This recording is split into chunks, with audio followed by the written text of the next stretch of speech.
शिक्षा डागर के घर जो महिला कोच हैं, मेरी मर्यादा के ऊपर उसकी हिम्मत कैसे हो गई जो है ना नजरें देखने की। ऐसी दरिंदगियों पर, ऐसी अश्लील और बेहुदी हरकतों के लिए उनको तो जेल में होना चाहिए। मुख्यमंत्री जी का बयान हमारे विरोध में आया है। तो संदीप सिंह को वो बचाए हुए हैं, अभी तक ना इस्तीफा है और ना उनको अरेस्ट कराया गया है। बेटी के बारे में कभी उन्होंने एक शब्द नहीं बोला, अनारगल शब्द से संबोधित किया। मुझे इस बात का खेद भी है और भय भी है। मंत्री मुझे हैरेस कर रहे हैं। मैंने कहा बेटा किस प्रकार से हैरेस कर रहे हैं? बोला नौकरी में आने से भी और पहले भी इंटरेक्शन करते रहे तो कभी अच्छी बातें करते हैं, कई बार वो फिजूल की भी बातें करते हैं और उससे मैं परेशान हो जाती हूँ। मेरी बेटी ही नहीं बल्कि अब ये खापों की बेटी है, हरियाणा की बेटी है, भारत देश की बेटी है। खेल मंत्रालय ही गया है, पावर ज्यों की त्यों है।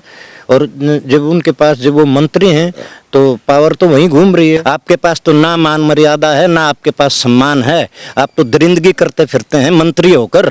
आप हमारी क्या इंक्वायरी कराओगे? आप जैसे दरिंदे कभी भी मंत्रालय की और या इलेक्शन लड़ने की भी ना सोचें। और मुझे फक्र है मेरी बेटी के ऊपर कि उसने कम से कम आने वाली बेटियों के लिए एक आयाम दिया है, एक रास्ता खोला है। अंकिता मर्डर ने हिमाचल से संदेश दे दिया कि सरकार कैसे पलटी जाती है।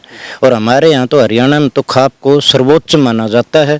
खापें जो है वो ऐसा नतीजा सिखाएंगी अगर मंत्री को अरेस्ट नहीं किया गया। नमस्कार, स्वागत आपका हरियाणा न्यूज़ 24 पे। मैं हूं मुन्ना लांबा, मेरे सहयोगी प्रिंस लांबा के साथ हम मौजूद हैं शिक्षा डागर के घर जो महिला कोच हैं।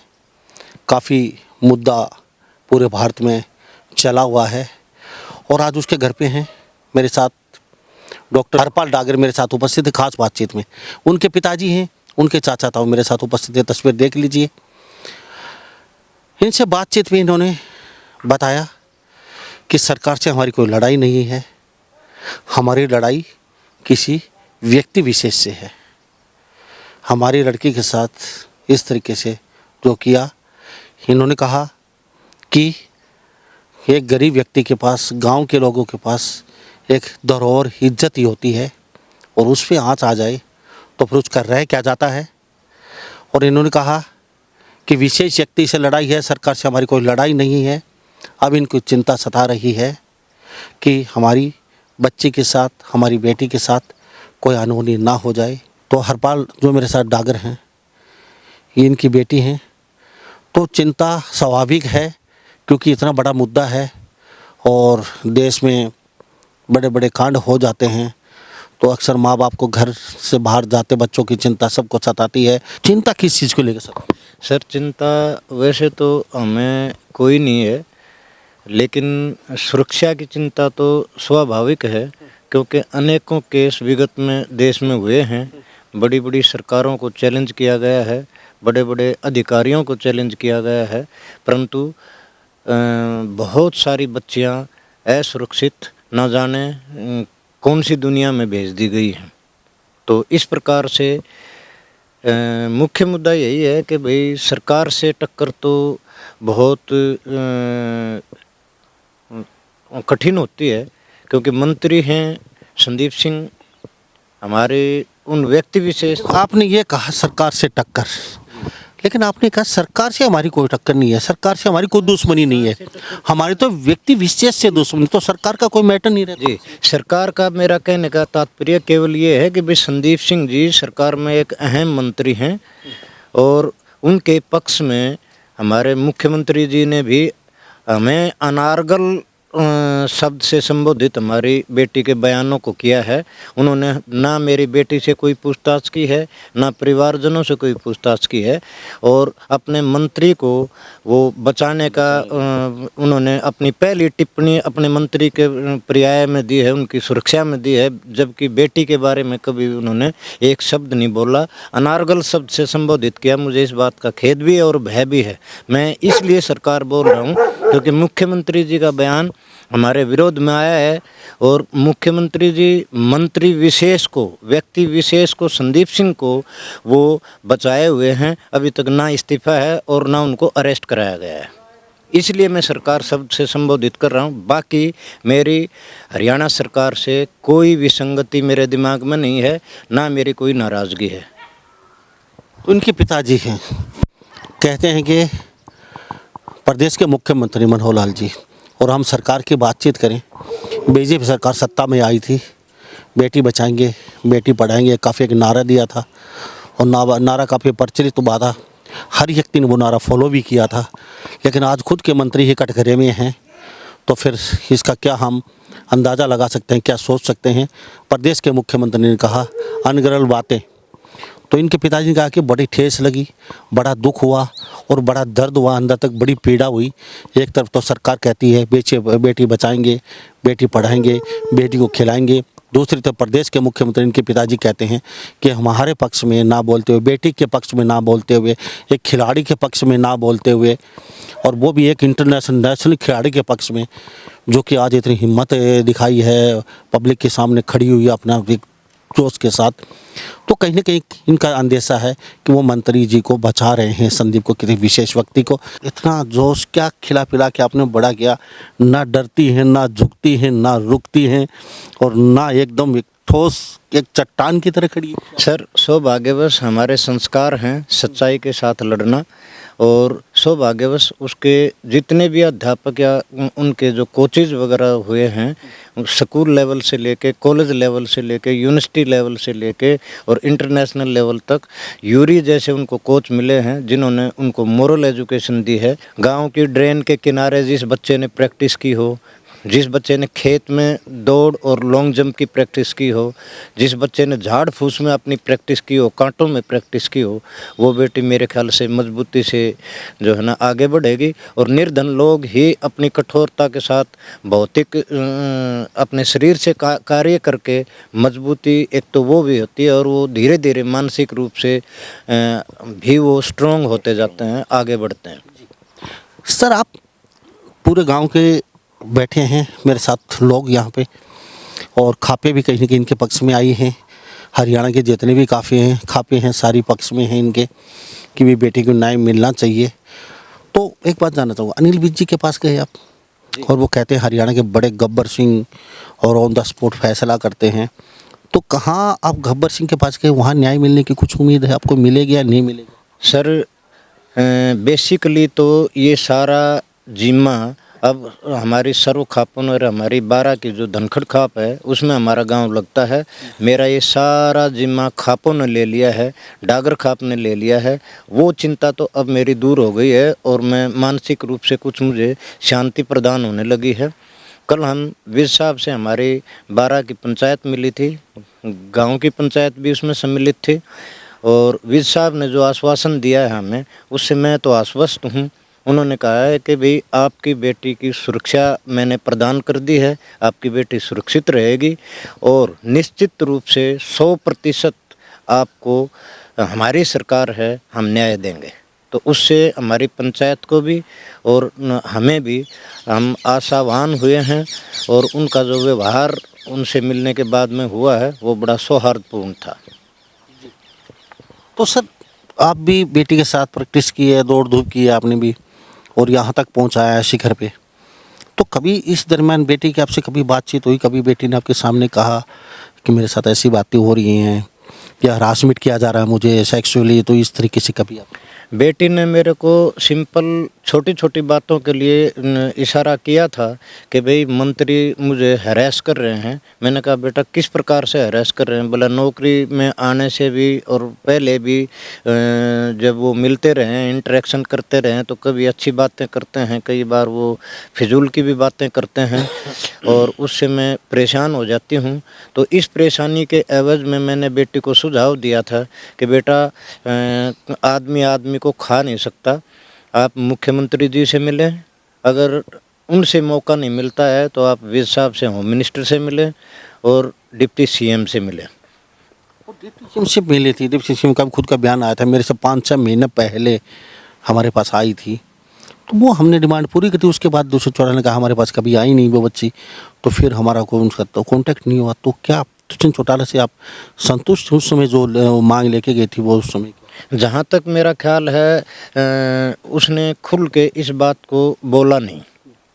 ये मैं मानता हूँ, जब ये मैटर मीडिया में आया है कि भी ये बात जुलाई की है, तो इट मीन्स उसने इस बात को अपने लेवल पे सुलझाने की कोशिश की है, और पिताजी को क्यों चिंता की जाए इस वजह से शायद उसने हाइड किया है। बाकी ये शायद उसको ये संशय भी रहा होगा कि मंत्रियों से टकराव के लिए जो है पिताजी तेरे को मना भी करेंगे या हो सकता है डांट डपट भी लगाएं, लेकिन मैं पूरा गौरवान्वित हूँ और मुझे फ़क्र है मेरी बेटी के ऊपर कि उसने कम से कम आने वाली बेटियों के लिए एक आयाम दिया है, एक रास्ता खोला है। और जो उसने हाथापाई at the spot tit for tat से किया है, मैं उससे बहुत प्रसन्नचित हूँ कि ऐसे जो दरिंदगी करते हैं उन लोगों को एट द स्पॉट ट्रीटमेंट दे ही देना चाहिए। और मैं ये चाहता हूँ ग्रामीण पृष्ठभूमि की ही नहीं अपितु हरियाणा और पूरी देश की बच्चियाँ ये तलवार जो अपने हाथ की तलवार है, जो 5 उंगलियों से बनी हुई है, इस तलवार का तो कम से कम एट द स्पॉट अपना इस्तेमाल कर ही लें। तो ये उनके पिताजी बने शिक्षा डागर के। तो खास बातचीत है, गांव में मौजूद हैं हम। तो कहीं ना कहीं बात अगर बेटी की जाए तो बेटी बहादुर है, इनके पिता ने कहा है। और हम बहुत ही पृष्ठभूमि ग्रामीण, आपको पता है कैसी होती है, बड़ी कठिन परिस्थितियों में प्रैक्टिस करना, उसके बाद कहीं ना कहीं हरियाणा रोडवेज़ों में इतनी भीड़ में धक्के खाना, घर पे आना, रात को सुबह उठते फिर भागना, बड़ी मेहनत, बड़ी स्ट्रगल करके यहाँ तक पहुँचे हैं। तो इनको अब सिर्फ चिंता इसी बात की है कि बेटी के साथ कोई 19-20 की कोई घटना ना घट जाए। तो इसकी सुरक्षा की जिम्मेवारी अनिल विज ने ली है, जो स्वास्थ्य और गृह मंत्री हैं। तो उन्होंने कहा है कि हम पूरी जिम्मेवारी लेते हैं, बेटी को प्रोवाइड करवा दी गई है जो होती है सिक्योरिटी वगैरह। तो उसके लिए ये कहते हैं हम आश्वस्त हैं, उन्होंने जो हमें दी है सुरक्षा। तो सर मैं आपसे एक बात और जानना चाहता हूँ। चलो सारा घटनाक्रम हो गया, प्रदेश अध्यक्ष ओम प्रकाश धनखड़ जी, उनकी बातचीत करें तो आपके गांव से आते हैं, उनका क्या रिएक्शन है आपके प्रति? अब तक उनका कोई बयान आया नहीं है और आपके गाँव से आते हैं। तो ओम प्रकाश धनखड़ जी का जहाँ तक सवाल है, मैंने चरखी दादरी से उनकी बाइट सुनी है। तो उस बाइट से मुझे ये पता लगता है कि पार्टी लाइन से, क्योंकि वो पार्टी अध्यक्ष हैं, बाकी हम गुजारिश करेंगे वो हमारे समर्थन में अवश्य आएंगे। ओम प्रकाश धनखड़ जी बेबाक स्पीकर हैं वैसे तो, परंतु जब उनको यथार्थ का पता चलेगा तो मैं निस्संदेह ये दावा कर सकता हूँ कि वो हमारे पक्ष में ही नहीं, प्रदेश की हर बेटी के पक्ष में बात करेंगे। तो अब तक उनका कोई रिएक्शन नहीं आया है बेटी के प्रति। तो क्या आपको लगता है कहीं ना कहीं वो लेट हो रहे हैं, हाँ या ना में कुछ तो उनको रिएक्शन देना चाहिए था? अभी उनके गांव से आती है। हाँ, वो हो सकता है कि किसी कन्फर्मेशन में लगे हुए हों या उनको कोई मौका नहीं मिला हो, क्योंकि प्रदेश अध्यक्ष हैं, या उनकी उधेड़ बुन भी हमारे इसमें व्यस्त हो। मैं उनके इस व्यक्तिगत स्पेसिफाइड वक्तव्य के बारे में ये तो ओम प्रकाश धनखड़ जी से ही पूछिएगा। बाकी मुझे पूर्ण विश्वास है कि भाई वो भी हमारे को इस मामले में सपोर्ट करेंगे। सर मैं आपसे एक बात और जानना चाहता हूँ, खापों का सहारा आपको क्यों लेना पड़ा? सर हमारे यहाँ ग्रामीण पृष्ठभूमि में खापों का आप देखिएगा, पूरा इतिहास देखिएगा, पुराने मुगल कालीन शासन से ही एक पद्धति होती है। ग्रामीण लोगों की जो पृष्ठभूमि है वो अपनी पंचायतों से लेकर बड़ी महापंचायतें जो खापें होती हैं उनका बहुत बड़ा अहम रोल होता है। उन्होंने बड़े बड़े विगत में प्राचीन काल में तख्त के तख्त हिलाए हैं। वो एक सामाजिक आना बाना है, और सामाजिक आने बाने में जब सामाजिक हमारे आने बाने पर ठेस पहुंचती है तो पंचायतें जो है इस कार्य को बहुत सुचारू रूप से चलाती हैं। और इसी पंचायत खापों की वजह से, क्योंकि अब हमारा कोई जिम्मा नहीं है, ये मेरी बेटी ही नहीं बल्कि अब ये खापों की बेटी है, हरियाणा की बेटी है, भारत देश की बेटी है, और खापों ने अपने ऊपर जिम्मा ले लिया है। अब मैं आपको बताऊं कि खापों ने मुझे बिल्कुल निश्चिंत कर दिया है और ये कहा है कि ये बेटी अब हमारी ज़्यादा है, आपकी कम है, आप पीछे हो जाइए और हम अग्रणी होते हैं। तो अब हमारा रोल शुरू होता है, या तो मंत्री को जेल में डालें सरकार, नहीं तो फिर हमारा रोल शुरू होगा। और इस प्रकार से खापें हमारे ग्रामीण पृष्ठभूमि को बहुत मजबूती प्रदान करती हैं। ठीक है, डॉक्टर हरपाल डागर मेरे साथ मौजूद है। सर मैं एक बात और जानना चाहूँगा, आपने शिकायत की, सारा मामला सही सबने देखा, अनिल विज जी के पास गए, चलो उन्होंने सुरक्षा दे दी आपके बेटे को, लेकिन कहीं ना कहीं इस दरमियान आपको ऐसा लगता है कि खापों के अगर सहयोग नहीं लेते तो शायद आपकी बात को इतना हाईलाइट, इतनी तजब्बो सरकार नहीं दे पाती? नहीं, बिल्कुल निस्संदेह मैं अकेला चना बाढ़ नहीं फोड़ सकता। मैं कुछ नहीं कर सकता, अकेला मेरा गांव कुछ नहीं कर सकता। सत्ता के या मंत्री के खिलाफ, एक शक्ति के खिलाफ, क्योंकि लोकतंत्र में संविधान की रक्षा करते हुए खापें जो है अपनी मजबूती से पेश होती हैं।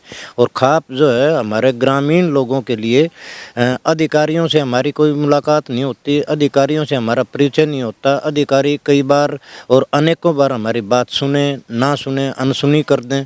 तो सामाजिक आने बाने में सामाजिक मुद्दों के ऊपर खापों का मैं मानता हूँ सबसे ज़्यादा और अधिकतम उनका रोल है। खापें तो बड़ी बड़ी, जब मैंने बताया कि भी बड़े बड़े शासनों को हिलाया है। एक बात और जान लेता हूँ मैं, चलते चलते कुछ लोग इनसे भी बातचीत करेंगे। तो हम शिक्षा डागर के घर पे उनके पिताजी के साथ मौजूद डॉक्टर हरपाल डागर जी। सर, खेल मंत्री संदीप सिंह, उन्होंने सिर्फ खेल मंत्री से इस्तीफा दिया है और खापों की मांग है कि विधायक पद से भी इस्तीफा, मंत्री पद से बिल्कुल सरकार का जो भी सुविधा लेखा जोखा सब से इस्तीफा होना चाहिए। क्योंकि खेल मंत्री का या खेल विभाग का जो जिम्मा है, उन्होंने वो अपना जिम्मा मुख्यमंत्री जी को दिया। मुख्यमंत्री जी ने किसी अन्य मिनिस्टर को अलॉट नहीं किया। इट मीन्स वो पावर उनके बयान के अनुसार, मुख्यमंत्री जी के अनारगल वाले जो सब बोले हैं उस बयान के साथ, इसका मतलब घी और खिचड़ी इकट्ठे हैं। उसके साथ जब मंत्री से अन्य जो विभाग उनके पास हैं, तो मैं ये समझता हूँ कि पावर उनकी ज्यों की त्यों है। एक खेल मंत्रालय ही गया है, पावर ज्यों की त्यों है। और जब उनके पास जब वो मंत्री हैं तो पावर तो वहीं घूम रही है, उनके पास है, उनका जो शक्ति है वो बरकरार है। तो उनको इस्तीफा ही नहीं, अब तो मैं हमारी खापों ने से मैंने जो सुना है और मेरी हार्दिक इच्छा है कि उसको इमीडिएटली अरेस्ट कर देना चाहिए, ताकि जांच भी प्रभावित ना हो और कोई सुनिश्चित सुढंगी जो है इन्वेस्टिगेशन एजेंसीज, जैसे रिटायर्ड जज या सीबीआई या जो जिस एजेंसी के ऊपर किसी का कोई भी प्रभाव ना पड़े, ऐसी एजेंसी से निष्पक्ष जांच होनी चाहिए। उसके बाद दूध का दूध और पानी का पानी होना चाहिए। तो मंत्री तो अभी शक्तिमान है, तो उसका इस्तीफा ही नहीं, उनको तो ऐसी दरिंदगियों पर, ऐसी अश्लील और बेहुदी हरकतों के लिए उनको तो जेल में होना चाहिए। और मैंने पहले भी अपना खाप के वहाँ से जब मेरा मीडिया के अंदर जो वक्तव्य गया है, मैं तो ये कहता हूँ कि अगर उनके अंदर जरा सी भी यानी बहुत कम, जो एक बहुत छोटे व्यक्ति के अंदर भी जो भावना होती है, अगर उसकी संकीर्णता से भी अगर उसको लिया जाए, थोड़ा सा भी नैतिक मूल्य उसके रक्त में है, उसका कोई भी जो भी ब्लड ग्रुप है उसके अंदर अगर कुछ भी जीन्स हैं, तो उसको इमीडिएटली संन्यास ऐसा लेना चाहिए कि वो दुनिया के अंदर में गुमनाम रहे। अब वो पूरी सत्ता का लाभ उठा रहे हैं और अपनी पूरी शान शौकत उनकी बहुत धूमिल हो गई है। मैं उनका बहुत बड़ा फ़ैन था एज ए हॉकी प्लेयर, बिल्कुल इतना फ़ैन था।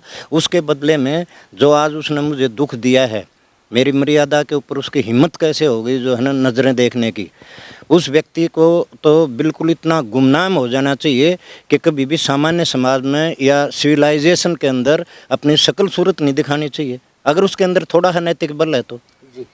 सर, चल एक बात जान लेता हूँ। 12 महीने बाद चुनाव आ चुके हैं लोकसभा के, और उसके 6 महीने बाद तुरंत हमारे विधानसभा के चुनाव हैं। तो 12 महीने का बोले तो 6 महीने बाद ये चुनाव की प्रक्रिया बहुत हाईलाइट हो जाएगी, सरगर्मी तेज़ हो जाएंगी। तो 6 महीने मान के चलिए, लोकसभा चुनाव के 7 महीने लगा लीजिए, उसके बाद कहीं आचार संहिता, कहीं भागा दौड़ी, कहीं ऑफिस खुल रहे हैं। तो क्या लगता है कि न्याय आपकी बेटी को जल्दी नहीं मिल पाता है? तो चुनाव में आने वाले में यहाँ विधानसभा या हरियाणा में कितना क्या? सर, ये राजनीतिक मुद्दा है। मैं तो एक छोटी सी बात जानता हूँ, मैंने हिमाचल का केस देखा है। हिमाचल में हमारी ये सरकार बहुत भली भांति फूल रही थी। अंकिता मर्डर ने हिमाचल से संदेश दे दिया कि सरकार कैसे पलटी जाती हैं। और हमारे यहाँ तो हरियाणा में तो खाप को सर्वोच्च माना जाता है। खापें जो है वो ऐसा नतीजा सिखाएंगी, अगर मंत्री को अरेस्ट नहीं किया गया तो मेरा पूर्ण विश्वास है कि खापें ऐसा नतीजा दिखाएंगे कि खट्टर साहब को बहुत कुछ सोचना पड़ेगा। सर, क्या कहेंगे आप? खट्टर सरकार का दे दो, आप थोड़ा बैक में जाएंगे तो वो, लेकिन वो फिर वो पॉलिटिक्स में आ जाता है। बराड़ा के लड़के ने कितने फुटे सब कुछ आते हुए, ये गवर्नमेंट ज़्यादातर बचाव करती है, अब सबसे ज़्यादा बचाव करती है अपने आदमी के लिए, लेकिन एक गंदे आदमी का बचाव नहीं करना चाहिए। उस पर न्यायपूर्ण प्रतिक्रिया जल्दी से जल्दी और कठोर से कठोर होनी चाहिए। तो आपकी बेटी को मानते हो बहादुर डैडी? जब तक तो यहाँ ऐसे तो पहुँची है, अगर बहादुर नहीं होती तो टूट की और जो बच्चियाँ रह जाती हैं तो ऐसे ये भी रह जाती। अगर तो बहादुर मान सम्मान के सामने कभी उन्हें समझौता नहीं? बिल्कुल नहीं जी, सवाल पैदा नहीं होता। बिल्कुल बड़े बचपन से ही। सर क्या कहेंगे बेटी को लेके? बेटी बहादुर है हमारी और हटेगी नहीं, जान चली जाएगी। 1 करोड़ का ये वादा किया था सर। मैं एक चलते चलते एक बात हो रहेगी, 1 करोड़ का जैसे वादा किया है भाई विदेश में चले जाइए कुछ ऐसा, तो उस टॉपिक को 1 करोड़ को लेके क्या कहेंगे आप? सर हमारी बेटी को आप 200 करोड़ का ऑफर दें। मंत्री संदीप सिंह को अब मैं आरोपित भी करता हूं, उन्होंने एक बहुत ही बेहूदगी का एक बयान प्रारंभ में दिया था कि मैं इसकी बचपन से वो इसकी इंक्वायरी कराऊंगा। संदीप जी, मेरी बेटी की बचपन की इंक्वायरी आप क्या कराओगे? आप अपनी इंक्वायरी कराओ। जो सिंथेटिक ट्रैक्स 2,500 करोड़ रुपए के आपने जो ये सिंथेटिक ट्रैक्स वगैरह जो बनाए हैं, उनकी क्वालिटी, जिम्स के अंदर आपकी जो मशीनें हैं, जो डुप्लीकेट मशीनें आपने जो लगाई हुई हैं, इनकी इंक्वायरी कराइए। आप हॉकी खेलते थे, आप रात में क्लबों में खेलते थे, भारत की देश की ओर से खेलते थे, आप उनकी अपनी इंक्वायरी कराइए कि आप स्वयं क्या हैं। हमारी क्या इंक्वायरी कराओगे? हम सब श्वेत कागज़ हैं। हमने ज़िंदगी में कहीं पर भी अपना मेहनत से कमाया है, मेहनत से खाया है, ईमानदारी से कमाया है। हमारा डंका तो ईमानदारी है और मान मर्यादा है। आपके पास तो ना मान मर्यादा है, ना आपके पास सम्मान है। आप तो दरिंदगी करते फिरते हैं मंत्री होकर। आप हमारी क्या इंक्वायरी कराओगे? आप जैसे दरिंदे कभी भी मंत्रालय की और या इलेक्शन लड़ने की भी ना सोचें। तो मेरे साथ ये इनके परिवार के सदस्य बने होते शिक्षा डागर के। तो इन्हीं सब बातों के साथ मैं मुन्ना लांबा, मेरे सहयोगी प्रिंस लांबा के साथ हरियाणा न्यूज़ 24। नमस्कार, जय हिंद।